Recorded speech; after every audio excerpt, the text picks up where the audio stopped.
Hello, world. You can see us okay? Yeah. You're good? Okay. We're going to maybe wait 1 minute and then we'll get started. Because you can see some people are watching, but we just want to make sure everyone is here. So just 1 second. Thanks.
Okay.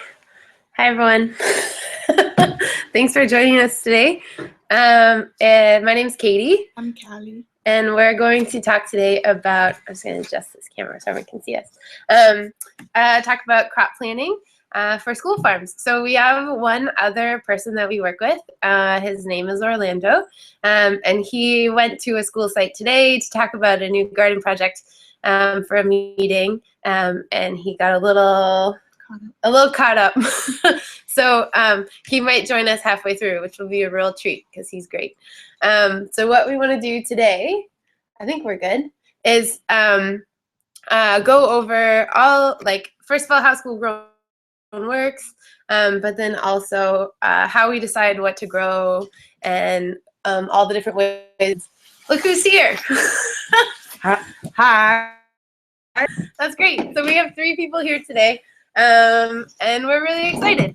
So to start, I'm going to pull up some slides that we made so that we can show you some pictures, our agenda. So that should show up for you there. Great.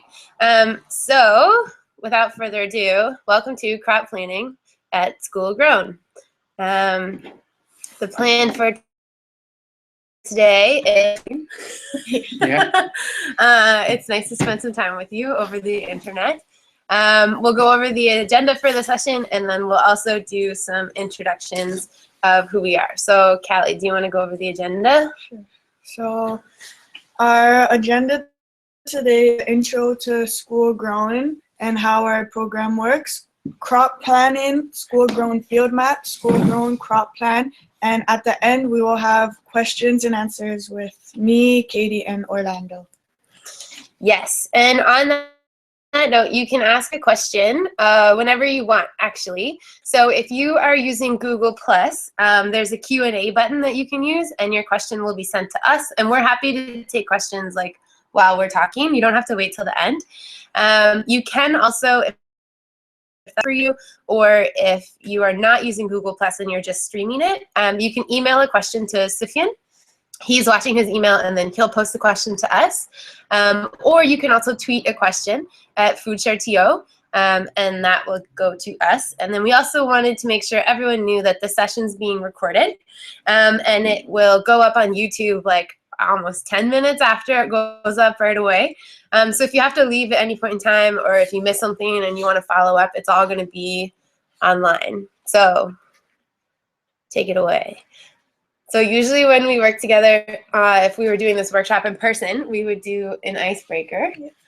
So this is a picture from this summer, where we had students from Eastdale meeting students from Bendale for the first time, and learning more about each other. So we thought we would do a virtual icebreaker. So we try and make our icebreakers be about food as much as possible. So for this one, we're going to ask each other one of these icebreaker questions about food to break the ice for us and for you. Who wants to go first? I'll go. Okay. So, do you want to ask Orlando a question? Sure. Oh, yeah. What's food that reminds you of your childhood?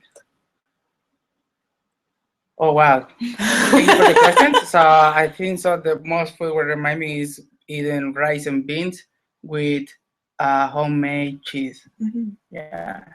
that sounds good. Yeah. Okay, you get to ask me a question. The second one.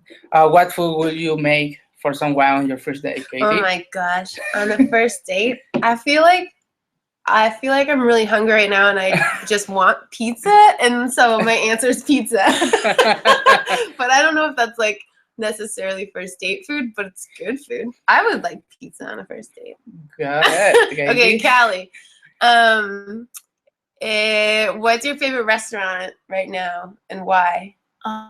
My favorite restaurant is probably the Korean barbecue, because we get to cook our own food there, even though that's not really the point of a restaurant, but it's fun. And also we usually go there for like everyone's birthday, so it's kind of like a family get together there. Good. That's great. Yeah. Also, before we carry on, we should tell you a little bit about our. So, Callie, do you want to go first? Tell us a bit about your farming experience too. So, did I say this? No, you can we'll just do introductions first. I'm Callie, obviously, and I've been with Food Share for the past 2 summers. My first summer, I came as a student farmer, and my second summer, I came back as a school-grown leader, also working as a student farmer. Mm-hmm. So I am Orlando. So I working with Katie and the school growing programs, and I am a compo coordinator here at Food Share too. I have been involved in this program for over 2 years right now. There's was more involved in growing in the 2 locations and teaching about how they can grow food and how they can maintain in the garden in the school growing project.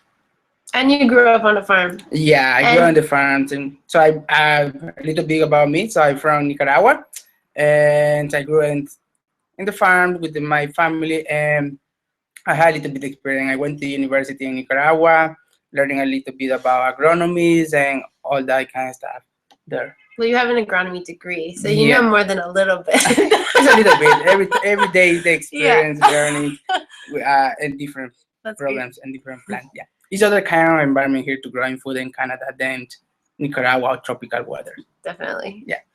And I'm Katie. I work here at Food Share. I worked here for a couple years in our youth programs, and then decided I wanted to farm. So I left and worked at a farm in Vancouver, and then came back and we started working on School Grown. My grandparents farm, a lot of my family farms in the U.S. So farming was always like around, even though I didn't grow up on one. So it's nice to sort of merge the two together. So Callie's gonna give a review about School Grown. Some of you may be familiar, but it helps to give some context of what we're talking about. So School Grown, Katie hires 14 students. Yeah. 14 students from each school, Bendale and Eastdale, so 7 students each. They get paid full-time jobs. They also get, if they want to, 2 co-op credits throughout the summer. It's a great way to learn new things and make new friends. So our first location is at Broadview and Girard at Eastdale Collegiate. We grow on the rooftop of the school, so this was before we had any beds, raised beds. It used to be just an old tennis court, and this is after. I think we have 300 beds there now. Yeah, so there's beds that are built onto a shipping pallet, and then there's a corner, like along that back wall, some planters that are made out of buckets inside of each other. So they're sub-irrigated planters. And then we also have some half oak barrels that have some fruiting perennials like raspberries and things like that. So here's a good picture. You see the wall of peppers and the planters. Our second location is at Bendel BTI, Lawrence and Midland. So this is the front garden where we grow our produce, and we also have a back garden in the back of the school where we usually grow our tomatoes and zucchinis and build our trellises. So if you see the dynamic of the two farms, one is on the rooftop, you see some pallet, and the other one is on the ground. So we have raised beds. So it's two kind of dynamic where we designed our crop planting in both locations. And when we do crop planting, we treat Bendale and Eastdale like two fields of the same farm. In the same farm. So it's one crop plan for all of our fields. So tell us more. So what did I say about this one? So we hire people. So like I said before, we hire 14 students. Each year, Katie hires more and more students. So I think our first year we only had, how many students did you I think there was like 4 or 5, and now we're up to 4. Well, we're gonna have probably 20 this summer, Yep. and then another 10 that get after school during the school year, and 10 over March break. March break. Yeah. So they can do after school jobs, March break jobs, and full-time summer jobs. Do you want to tell us about where the food goes? Sure. So after we grow our produce, our food goes to restaurant sales. Last summer we sold at Burdock, and the summer before we sold at George Brown College. Our produce also goes to farmers markets. This one is at Woodbine. Yeah. Eastland. Eastland Park, which is near Woodbine Station. Yeah. So we usually go here every Tuesdays. Every Tuesdays, from 2 till 8, we'll say. And yeah, this is where we sell the rest of our produce. And then we also sell less, like most of it goes to the farmer's market, but we also do sell to neighbors and people in the community. So this is a mom who used to drive through the driveway at Bendale to pick up her son, and then one day was like, "What are you harvesting?" And so then she would drive through and buy some fresh produce. And then on the picture on the right was a teacher like harvest share basket program that we ran. So the business students marketed it and went around. The horticulture students helped to harvest. Our own schools, like the students who were working with us, helped to harvest, and then we would bag it up and deliver it to the teachers who were working in the building who purchased. We also do cooking classes. So we usually do our cooking classes at Eastfield's Kitchen. We learn how to use the produce we've grown, and we learn how to cook from scratch. And at the end of the class, we eat as a family. Yeah, and this is important, your cooking class, because you can have the experience when you go into the market, and you can offer some recipe to their clients who come into how you can cook this, what does it taste this vegetable, like? how you can prepare it. So we have some feedback from in the market days.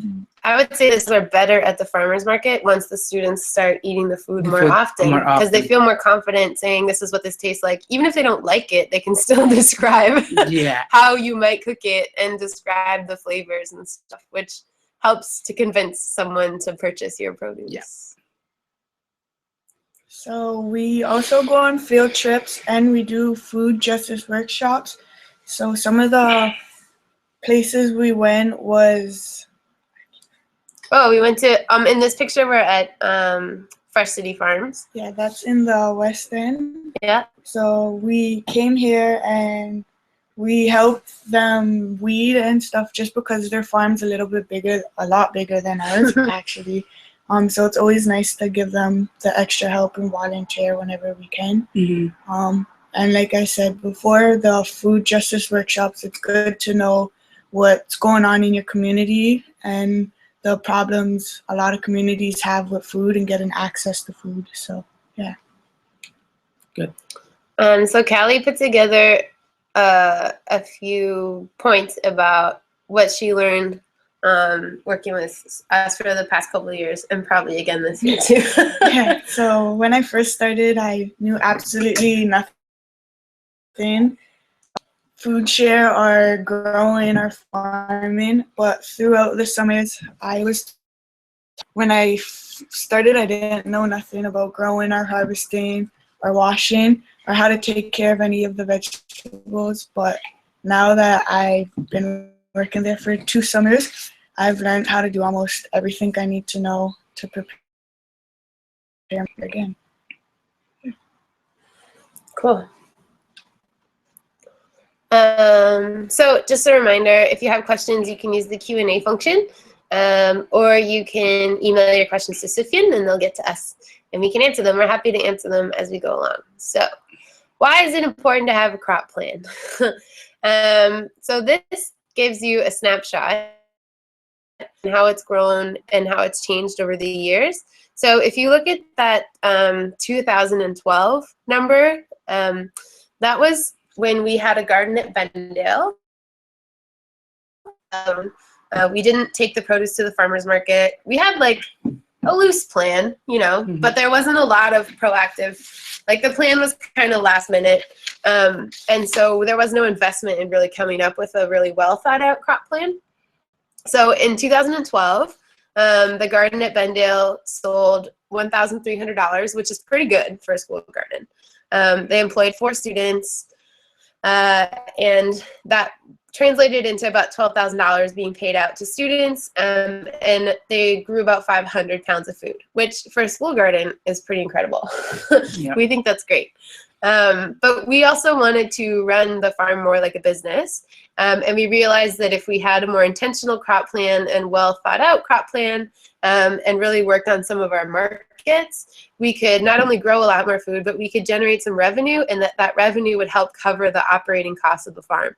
Because a lot of our costs are paid by grants, and that's great. We're happy to have grants forever. Yeah. But the revenue that comes in from the farm basically acts as a cash flow for us, and we can use it to pay for resources that we didn't think of that we needed, or if we want to hire somebody for a job, we can, because we can just use that flexible money that comes from the farm revenue. So just by having a crop plan, that was the main difference between 2012 and 2013. So we went from revenue from the farm that was $1,300 to $15,000 just by narrowing down what we were growing, tightening up when we were going to grow it, thinking about some like concrete seeding dates, and coming up with a plan. So this season in 2015, the last one, we sold about 18,500.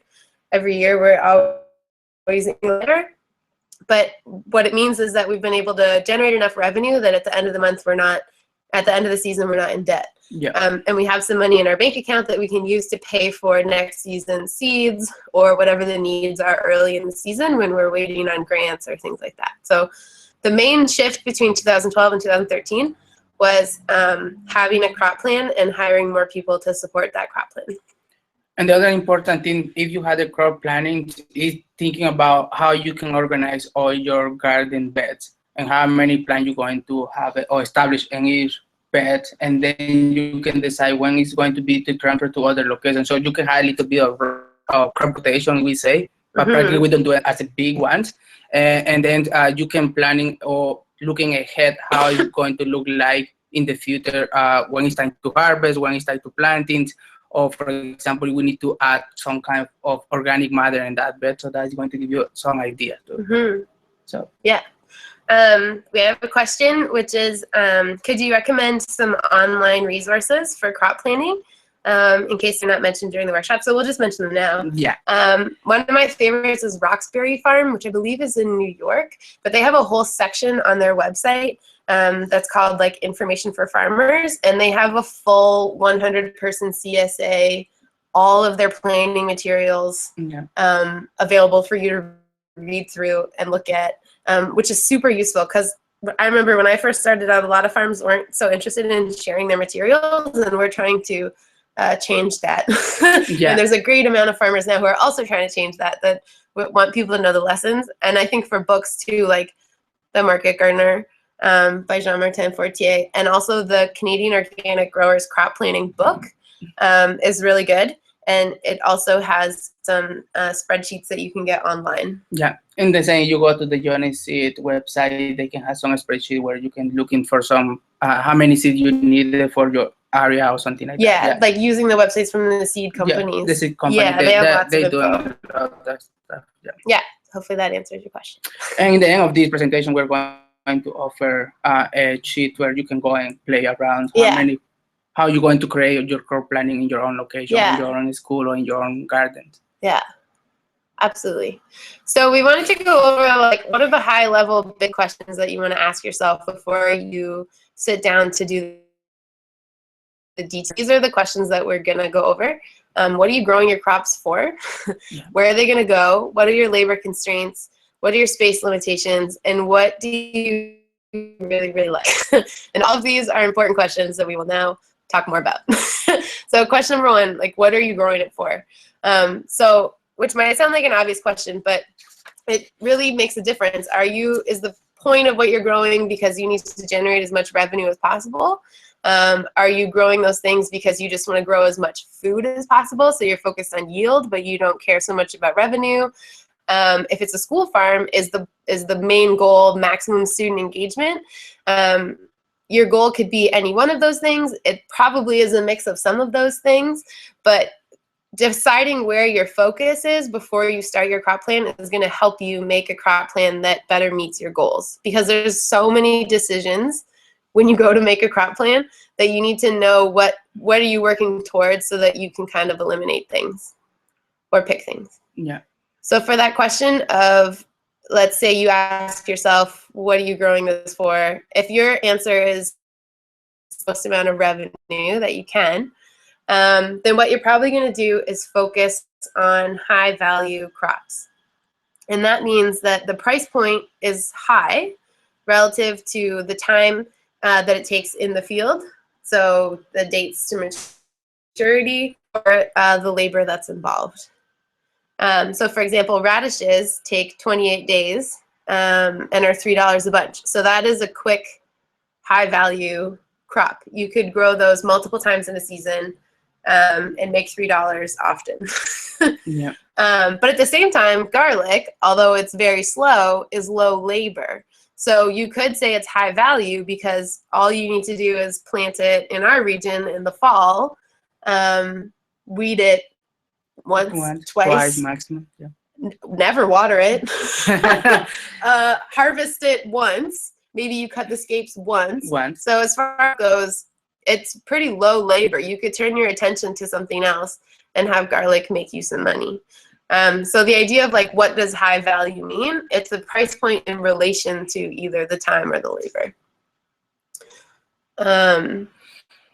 What are you growing it for? Yeah, so if your goal is maximum revenue, so some more examples of high value and high value because they're quick would be radishes, any cut greens like spring mix and spinach and arugula, baby mustard greens, salad turnips, so like a Hakurei turnip, and then baby carrots, cilantro. Those are things that you can grow multiple times in a season because they have a short, quick harvest turnaround time. Yeah, and we need to be concerned about that high value, quick crop where we have it. Sometimes you have a problem with pest problems, and they demanding more attention because they are very short. The cycle for all of them, so we need to keep in that as a clean. Inclusive for weeds, for example, if you have a very short and you forgot to weed them for a week, you don't going to have that high value crops very quickly. So you're going to have more weeds. So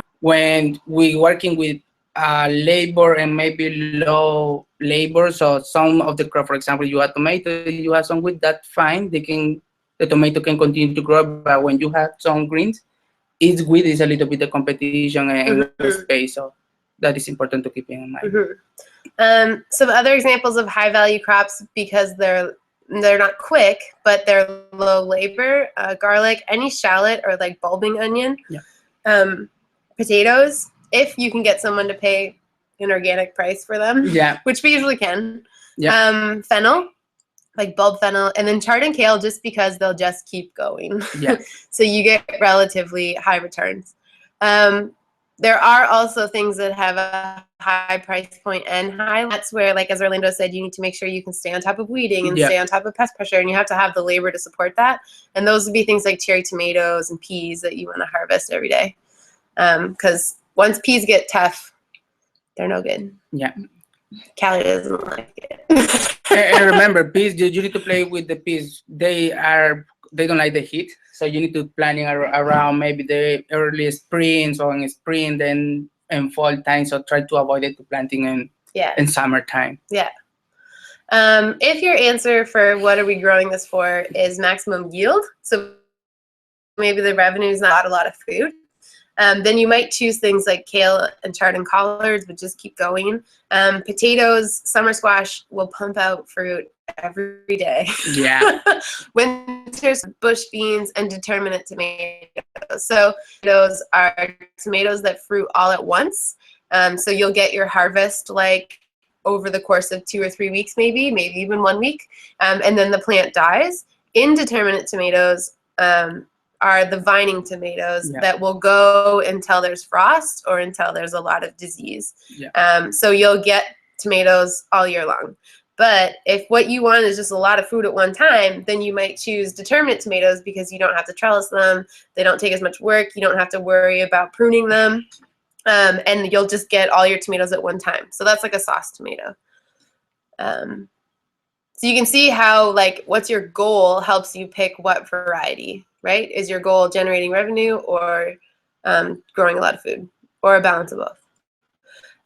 With a school farm or any type of community farm, one other option, I'm sure there's lots of other options, but one is that you just want to have the most amount of people involved as possible. So in that case, you would want to grow lots of small fruiting things rather than large fruiting things. So we would pick cherry tomatoes over, say, like a beefsteak tomato. Yeah. Because that way, if you go out there with a class of 20 students, everyone can pick a tomato. Everyone can be involved. Everyone can sample one. Yeah. Whereas, like, you take a class of 20 students out and there's one tomato, and you're like, well, who gets to do it? Lots of variety. So, like, one of the things we did when we really came up with a plan is we cut down the varieties of things that were being grown at Bendale because there was lots and lots of variety, but not a lot of each thing.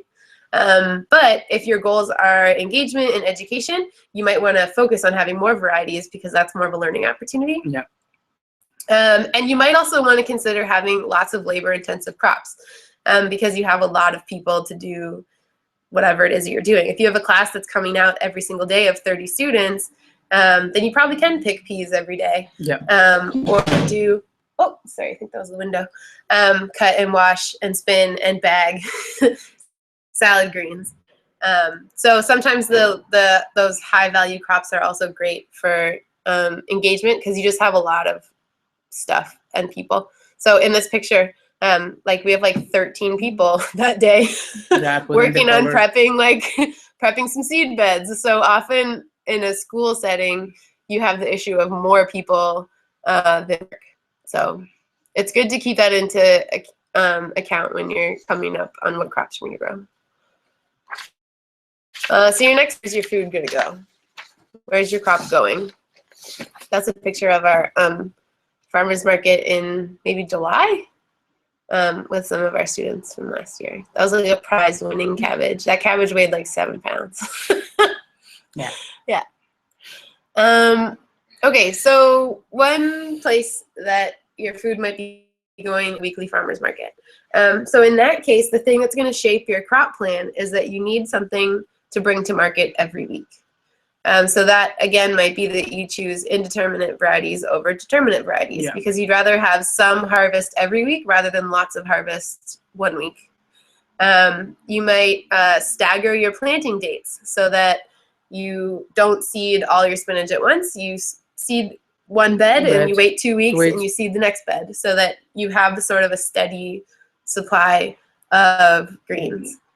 Also with the farmer's market, you want to have a lot, and that's partly so that you have interest from your customers. But then also it helps reduce like the financial risk. So if you're going to the farmer's market and all you bring is tomatillos and squash, and then a frost comes or you get blight or whatever, and you lose your tomatillos, you don't really have that much else to bring. But if tomatillos are one of 20 things that you bring, you just have more like the risk is sort of spread out rather than your risk being all on one thing. Do you have anything to say about farmers markets? Callie works at farmers markets a lot. Yeah, so like Katie said, it's always good to have lots of varieties. Also like color and things to draw people in, like signs and etc. So yeah.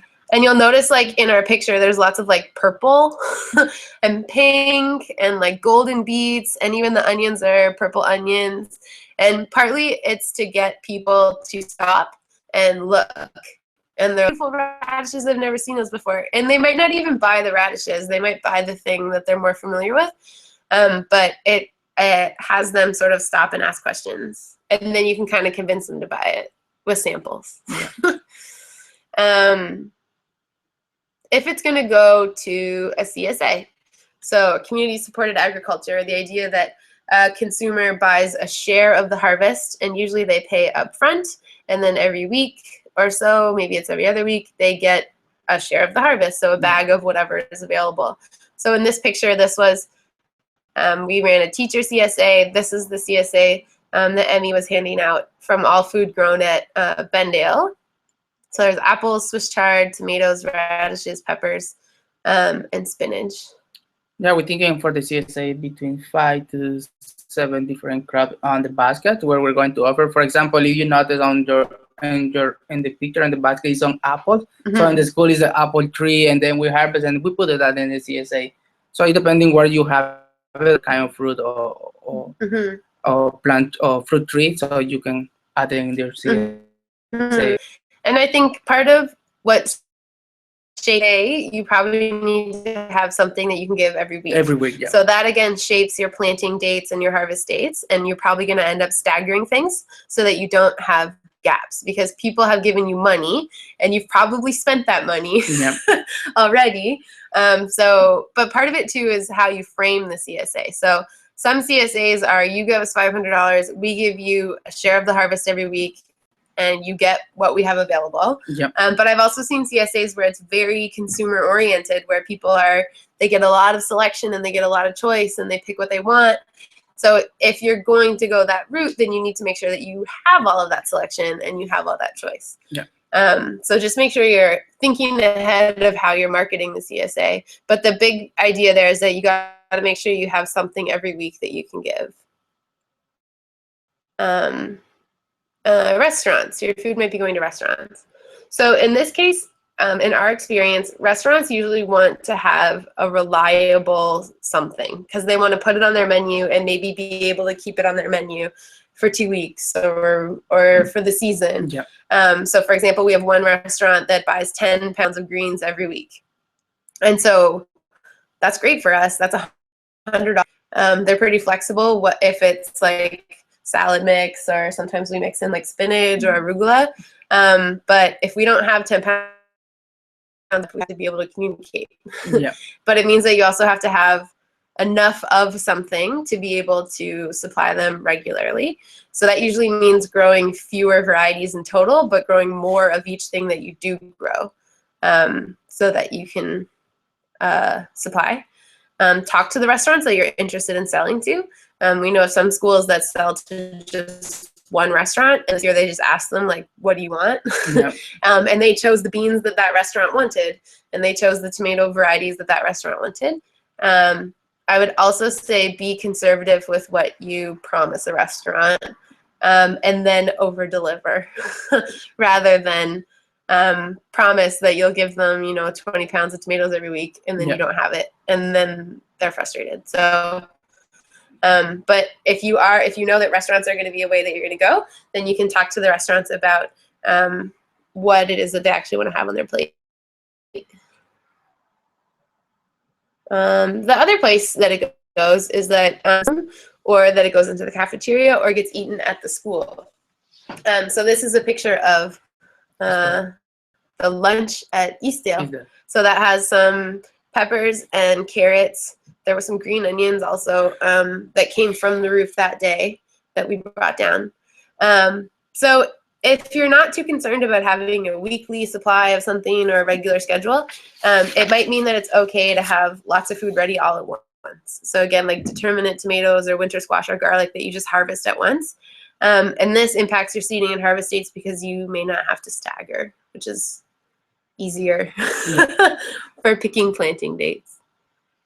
So the other big question that we talked about is, what are your labor constraints? So that's Orlando and Cali. Yeah. Harvesting some good food. Yeah, and the labor is important to know how many people are involved in your farm production or in your garden production, because it's a lot of things where if you don't keep it on track, it's going to overgrow everything, and then you're going to be behind in your cycle of your crops. So it's important to thinking about that labor. Yeah. And the labor is depending how many people is around there and how time is taking to each person to finish any labor in your garden bed or something like that. Yeah. So if we're talking about labor, it's important to how you're going to maintain, for example, your field on summertime if you are on the school when we don't have students, but we have focus on youth where we have a couple help there or hands.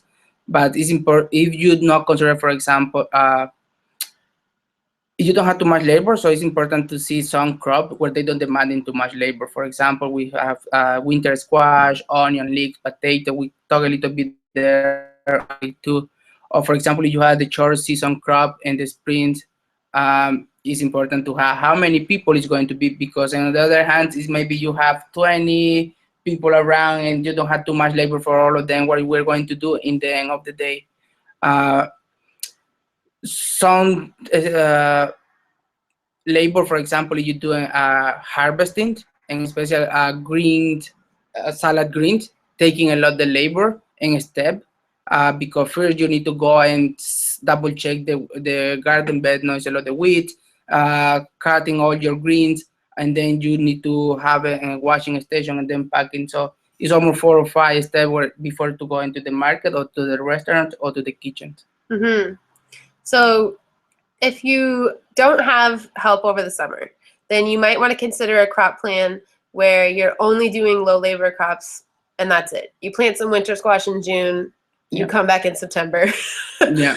Whatever makes that alive. Like some crops are okay that you visit them, once a week, and that's fine. The other option, like Orlando mentioned, is doing the high labor stuff only in the spring and only in the fall and just not doing it in the summer. So you could seed 2 sowings of radishes in the spring, harvest them all, and then when you come back in September, seed some more radishes, and you could still fit that in before it gets really cold, especially in our region. I'm not sure where you all are in the internet in a different growing zone. And the other option is that you do a mix of low labor stuff in the summer and the quick stuff in the spring and the fall. If you have steady labor but not a lot of it, so say you have 2 or 3 people who are going to be able to manage this garden every day, but that's it, you just have 2 people, and you also have to go to the market or something, then you might want to look for crops that are relatively high value but are less labor intensive. So for example, a head of lettuce is much easier in the harvesting process than cut lettuce, because as Orlando mentioned, it takes 5 steps, sometimes a couple hours, to actually make it through all of the greens and cool them and soak them and label them and get them in the fridge and sort through them, whereas a head of lettuce you can just cut. You'll get a higher price point on the cut greens, but that's not necessarily making more money if your labor costs are higher. Or something like beets and carrots are less labor intensive than the salad greens, but still require someone to be there and water and weed and stay on top of that. The case that you have steady labor all of the time, like we do. Yeah. So we generally have students in co-op, students in class time, and then in the summer, full-time students, students in co-op. Like we're usually not short on hands. Yeah. And so if that's the case, you might want to focus on high value and high labor crops. But you also want to balance what are the training needs. for the people that you're working with. So what can you actually get done in one day? You'll make a lot of money being like an arugula only farm, but it takes a lot of time to cut and wash and all that stuff. I would say in a school farm environment, you're most likely going to balance all of these things. You're going to have most of your labor-intensive crops in the spring and the fall when you have a lot of people at the school. You also have a section of high-value crops that you have all year, like cut greens. But then it's also good to have a section of low-labor crops that you know are just going to be okay, even if you're behind on the weeding and watering and all that. The other big question is, what are your space limitations? So, for example, here in Toronto, we plant our garlic in October and we don't harvest it until July. So can you afford to have 1 bed or 2 beds or 3 beds occupied for 8 months? Or is it preferable for you to get 5 sowings of cut greens in that time frame out of that garden bed?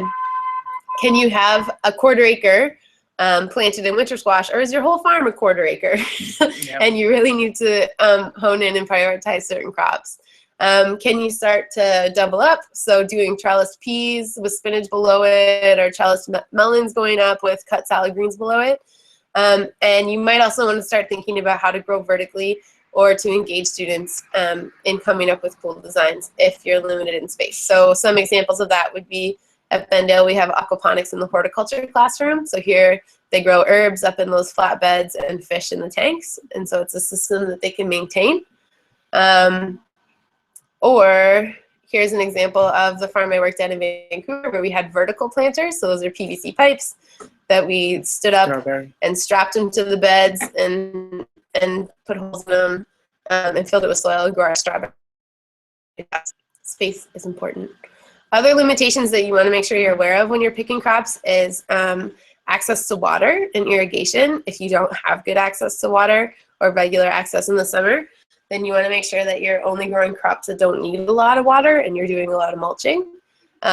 Access to a fridge. So if you're going to do cut salad greens, you need to be able to cool them immediately so that they can make it to them and last in people's fridges. So if you don't have cooling, then you might need to do more things like potatoes and squash and tomatoes that don't have to go into the fridge. And also access to a good washing station, which you need for things like salad greens. The last sort of really big question is also, what do you like? Because you probably got into farming for something that you like. And so you don't want to go too far down the road of only selecting crops because they're the money maker or something. If there's something that you love to do, then you should do it. So one example is this year we grew 2 watermelons. Was amazing, huh? They were so good. And we were never going to take them to the market. And we could have pulled those watermelon plants out and done like 3 successions of arugula or something. Yeah. But the watermelons were so fun and so delicious. And it meant a lot for like Callie got to grow a watermelon. Yeah, and then you can have a new friend in your farm too, because the squirrel coming to eating maybe put it by in the watermelon. So that is fun to see how the nature works too and that kind of stuff. Yeah, so you want to make sure that you just balance that as well. That's important. All right, so reminder, you can ask questions, use the Q&A, or reach out to Sufyan and he'll pass them on to us. So those are kind of your big questions, but then you want to look at, are you ready to jump into crop planning? Look at that. Look at those excited crop planners. Yeah. So we're going to share some of the resources and things that we do. The first step in our process is to draw a map. Is to draw a field map. Do you want to talk about that? When you draw your map, what is your area where you have? So, and how much space you're going to create your own gardens. So we put some example here. You are starting from scratch, so try to make your beds all at one length. So we recommend, or depending how long is your area where you have it, 30 to 50 feet long, because you're going to have for season extension, sometimes the rock cover is coming to that dimension, so you don't need to start to cutting in small pieces. One consideration where it's important and we recommend for all the people is to have the width of your bed is going to be 3 feet because you can work for both sides of your bed. Some crop planning they say 4 feet wide or 2 feet wide, so it's depending how much space you want to work in. So if you want to work with other person 3 feet wide, you can touch in the middle of the bed, so it's easy for you to harvest and weedings. And we found at one of our sites at Bendale, Orlando, and I kind of inherited it. We didn't design it. Yeah. And the beds are, and it's just far enough to be too wide. Yeah. So when someone's reaching to harvest lettuce in the middle, people are starting to like reach and hurt their backs a bit. Whereas at 3 feet, you can comfortably reach the middle of the row, no problem, without having to stretch your back out. And you don't want to have that experience in your back when your muscle is stretching, you know, when you try to reach in that lettuce in the middle. And what'll happen is you'll tell the students not to do it so they don't hurt their back, and then you'll hurt your back. It's important to orient the same direction of your bed because that is going to make easy for irrigation if you have irrigation system or to walking on your bed. And something is important is consider your pathway.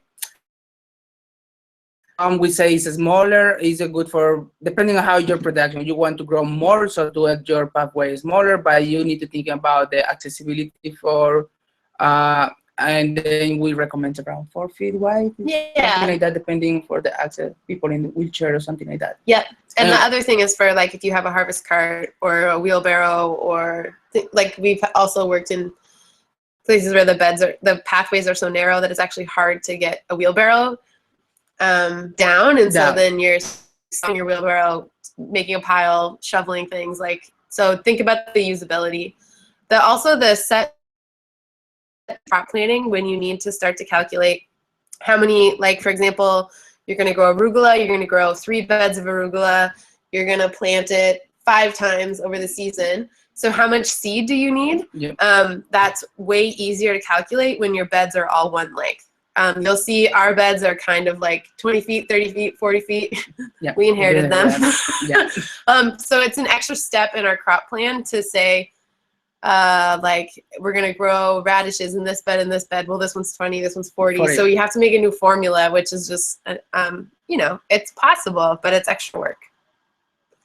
So here's the field map that we have. So this is what Bendale looks like. So this is the front, and then there's also more beds in the back. So you can see like bed 24 is 20 feet long, bed 14 is 30 feet long, and bed 1 is 40 feet long. So for crop planting, it is a little tricky. I mean, it's fine, but if we were starting from scratch, we maybe wouldn't, like the beds or maybe should also be 40 feet long, you know? But sometimes you have limitations, so that's fine. Yeah, and it's important when you do your field map, you can make a group of the beds, either they're at the same side, or you can call as a number for each of the beds, and then it's easy for you when you go to your Excel sheet or your crop planning, what bed we're talking about in the future. Yeah, so each bed is labeled. And then you can see clearly on this one, this is a map of Eastdale, that each bed is labeled. It doesn't have the labels on here. But what you can see on here is the blocks. So all of the green ones, we would call that block 1, and then bed 1, bed 2, bed 3. So it's easier to communicate with your staff. It's also easier to group things together. And then the other reason we do this is for irrigation. So if you go to Eastdale, like, that's one block, that's one block, that's one block. So you could turn the irrigation of that zone or that block on and off. So for us, we always start with a drawing and we label it.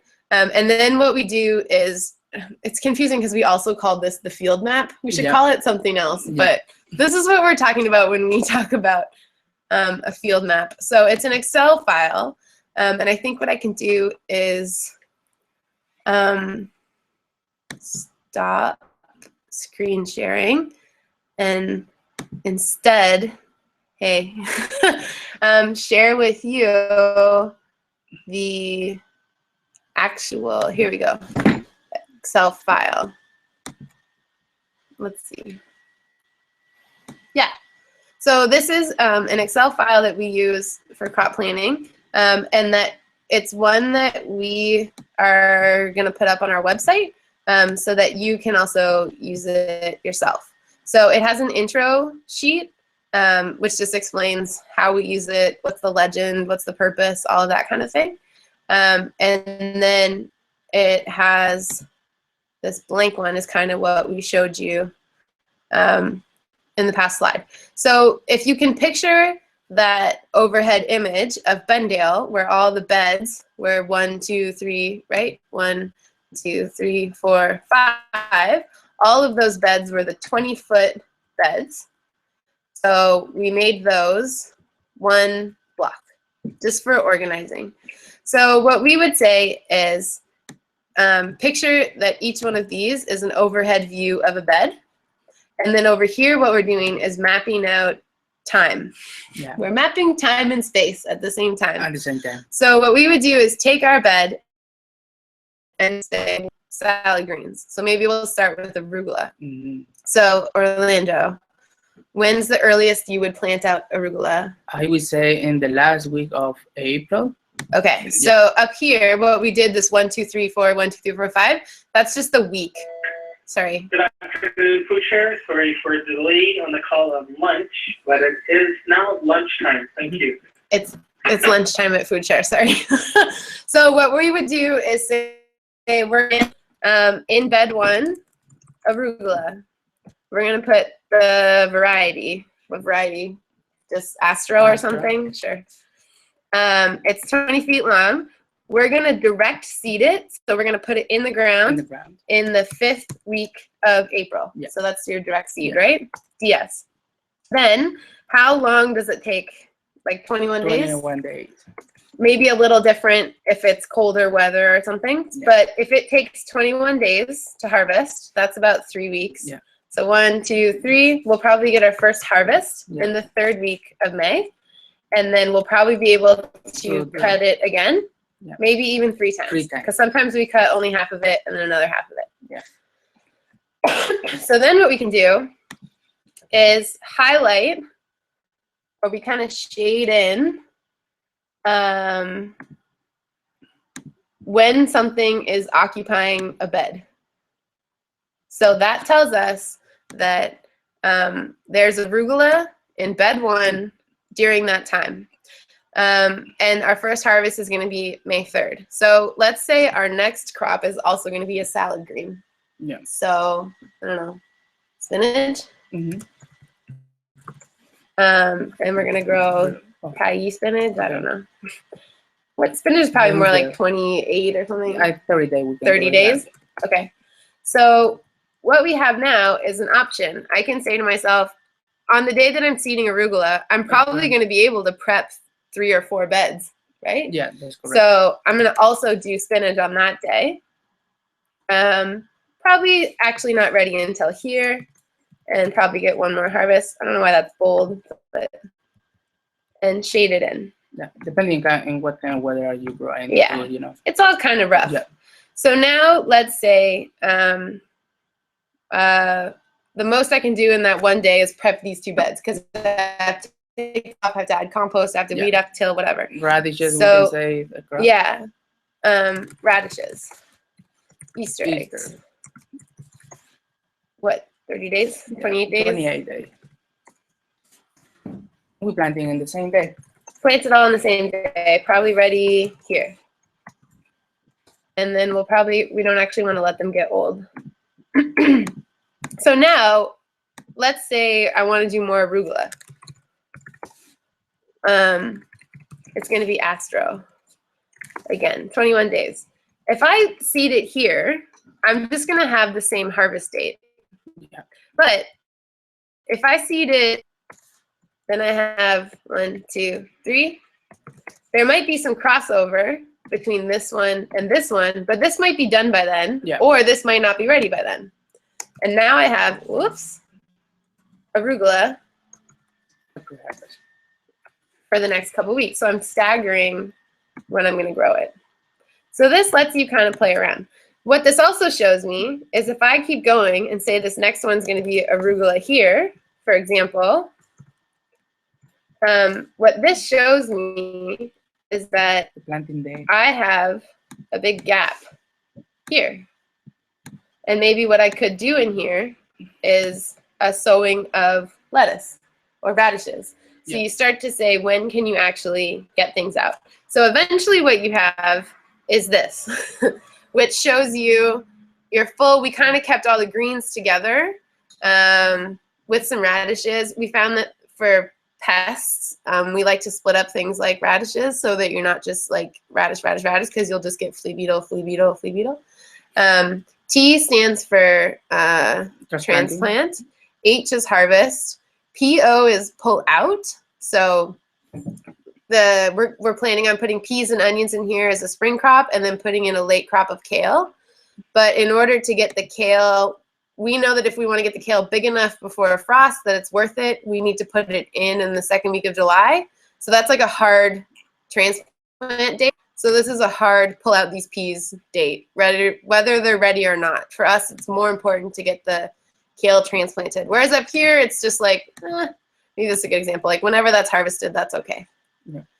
So as we start to fill out this field map, what we then do is work at the same time with this other spreadsheet that is the master crop. So we kind of use them both at the same time. This is a field map. Here it is.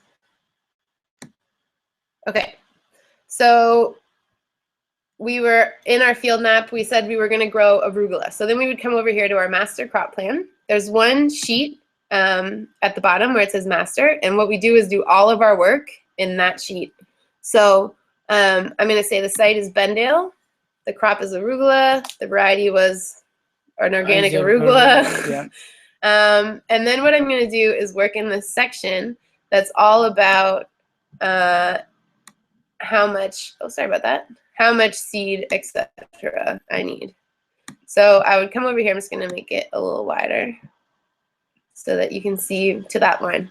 So what we know is we're going to sow it once, or actually, that's probably not realistic. We're going to sow it a couple times. So what we'll do is say how many rows per bed. So we use a 4-row seeder. So we usually get 16 rows of arugula per garden bed. Inches between plants for arugula, we do it really tight. Very tight. 1 Very inch. dense in production. Yeah. One. So that means if there's 1 inch between plants, the plants per foot is going to be 12. And that means that our average sowing is going to be 20 feet. This is why it's annoying. So if our beds were all the same length, we could have a formula. Yeah. But instead we have, I know that this bed was 20 feet, so it's 20 feet bed times 16 rows per bed. Yeah. So the average row feet is 320 feet. And if we're going to sow it 5 times, Yeah. we'll plant arugula 5 times. And how we say 5 times, because in our locations, our last frost day is our season is 150 day where you can grow plants. After that is too complicated for all the crops. Only they love the cold. So it's almost 150 days. So we divide that 150 by 21 days or 30 days. So it's almost 5 sowing. You can do it. Yeah. Yeah. So now we know we need total feet of row that are needed. Our conservative guess is you get 1/10 of a pound. So 1/10 of a pound for every foot. And so our estimated harvest, if we plant arugula 5 times, 16 beds per row, is that we'll have 160 pounds of arugula. Yeah. So that helps us figure out harvest. And this is everything is in a very good condition. How you maintain your crop. Yeah. So that 160 maybe can be that amount or less. And working in it, it's always gonna be less. We estimate almost 30% less. We always cut it down. Yeah. This is pie in the sky. But what we'll do then is as you go back to your field map and you say, oh, I can fit in 1 more sowing of arugula. If you're doing this in Excel, you can just change it to 6 and it changes everything for you because you already have everything in a formula. Yeah. So as we add things to our field map, we say, oh, you know what, beets would fit into this space, or tomatoes, do we fit something in before the tomatoes or no? then we get to our list. So eventually we have every variety listed. So if we're growing beans, but we're growing a few different varieties, each variety is listed. So now we know how It's much we important to need. explain there, Katie, about the yield, where we take that number from the yield. Oh yeah, so the yield, the estimated yield when we first started was looking at seed catalogs. They'll always tell you, good ones will tell you a yield per acre, and then you'll need to figure out how it's going to do be some in your equations. own Yeah. tiny garden 4x4. Yeah. And then also the COG crop planning book, the Canadian Organic Growers crop planning book. But then it also is just based on our own experience. If we do a 20-foot bed, we'll get 2 totes. 2 totes is 10 pounds. 10 pounds. Like we just kind of like weigh it that way. Yeah. So now we kind of know what we're looking for. And what we do is go back and forth between those 2 documents. So the next chunk on this master sheet is looking at our seeding dates. So if we know arugula, if we said we were going to do it in the last week of April, let's just say April 28th, and our dates to maturity, whoops, that's a bad example because it didn't work. April, maybe I just need to write it out of here, right? Oh, and then that just has to be formatted. Sorry, everyone, into a date. There you go. So if you have a field map, the dates to maturity, which you got from the seed catalog, and then a formula that tells you your projected harvest date.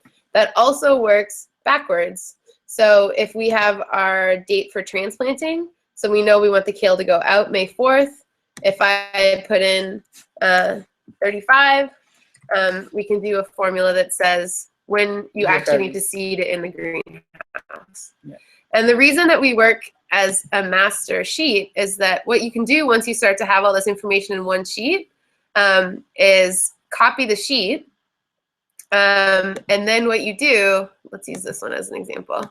So we just copied the master sheet, renamed it greenhouse schedule, and hid all of the rows that weren't relevant. So you'll see where it's blue, we hid row 6 and 7, and those are probably crops that didn't have to be seeded in the greenhouse. And now we took that really large master crop plan and broke it down into manageable sheets that could be printed out. So we never open up a new tab and start working on a whole new thing. We always go back to this master, make a copy, and then hide what we don't care about at that moment. So you can work on all your planting dates. The next chunk is how many trays you need. So the number of good plants that you need, the number of plants that you want to sow. This is that plus like a quarter or a third, depending on the failure rate. How many seeds per cell you're going to do, what kind of tray you're going to use, and then how many trays you need. We sort of stopped doing this because we had an unlimited number of trays. Yeah. And we were trying to use up old pots that were at the school, so we just stopped taking it so seriously because we were just putting it wherever. But you could be more particular about that. Then you can use your same information. If you know from previous, we did how many plants per foot, how many row feet, so how many plants are needed. That starts to tell us how many seeds are needed. And then you can work on a seed order. And then you can copy this master sheet, hide all of the columns that aren't relevant. So here we hid everything in between C and Z. If we unhid it, that would be all our greenhouse information. And now we have one sheet that we can print out that is our seed order for the year. So this document, this Excel file, we are going to have up on our website. And what we did is we, it has all of these same sheets, so seed order, sales projections, all of those things. It has all of those sheets locked so that you can't delete them or mess up the formulas. And then it also has all of those sheets unlocked so that you can use them. So you can look at what the formula was in the equation. And then also what we did. What a great deal to make it now. Huh? What a great deal. Yeah. What we also did is added comments. So in each box at the top where it says like, this is how you get this number, there's a comment that says this is, you know, row feet times plant per Plant, foot, yeah. or this is So number your- of seeds plus 30%. Yeah, it's almost Yeah. your equation or your formula Yeah. what we're using for each Yeah. block. And I want to say that we use this master crop plan like at the same time as the field map, and we're always kind of tweaking both. So for example, once we had all of our varieties selected, we pulled over, copied the master, and made a sales projection. So you can see up here, we hid everything from E to A to H. And then what we started to do is say, okay, if we're going to grow this much arugula and it's $10 a pound, a high projection 70%. is 70%. Yeah. A low projection, 30%. I think is 30%. 30%. And then you can start to see how much revenue you're going to make. This is when you might start to say, that's not as much money as I thought. And so maybe then you go back to your field map and you prioritize some high value crops. Yeah. So here's our low projection. We never actually even make that number. It's always ambitious. But at least it gives you a sense of looking at, for example, cucumbers, right? If we look at this row, on a low projection, we're going to make $64 on cucumbers. You might decide that maybe that's not so important. For example, we grow mouse melons, Mexican sour gherkins. A low estimate, $10. So how much labor does it take to trellis those and seed those and start seedlings and all of that? The other one that's really useful for you to do, especially if you're going to go to the market or have a CSA, is to do weekly projections. So what we did again is copy over the master, hid all of the categories that weren't relevant, and then added a bunch of schedules as to where that food was going to go. So farmer's market and restaurant, and a guess of how much that was going to break down to weekly.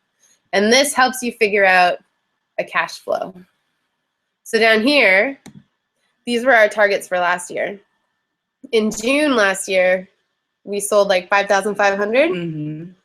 But then In July. we sold like 3,000 because we started to balance having students on site, and it meant that we had to put a lot more time and effort into doing things like workshops and group meetings and things like that. And you can start to have other value crop, the same as beets and carrot in that time too in July. Yeah, definitely. Whoops. Okay. So if we go back to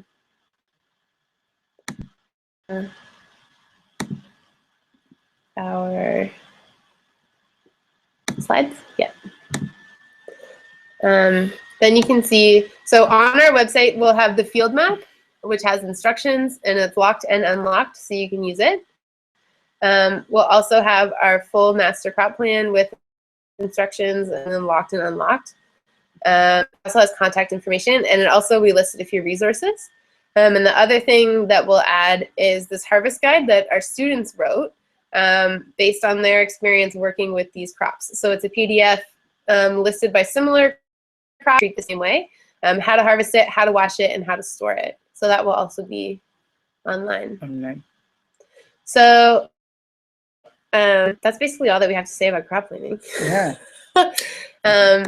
I don't see any questions in the question box unless I don't know what I'm doing. No, I think we're good. No questions in the question box. On the crop plan that will be online, it has our email address. And so we're happy to share the resources if you have more detailed questions. Yep. About stay in there. If you have more detailed questions about your own specific context or about, I don't know, certain crops or whatever, just let us know. This webinar will go online, so you can share it with other people or you can watch it again. And you can always send us an email, kdg@foodshare.net or Orlando @foodshare.net. Yep. Or you can follow us on Twitter. Or you can come in and visit one of our locations too. That's We're welcome anytime. That's true. Okay, great. Any last words? Get ready for next week because Callie, who runs our farmers market, is going to teach you everything she knows about farmers markets, which is a lot. She's really good at selling all of the food. Yeah. And enjoy the weather for the day today outside. It's amazing. Right? It feels spring, 15 degrees. It feels like spring. Yeah. Okay, thank you for joining us, and please get in touch if you have questions. Have a nice afternoon.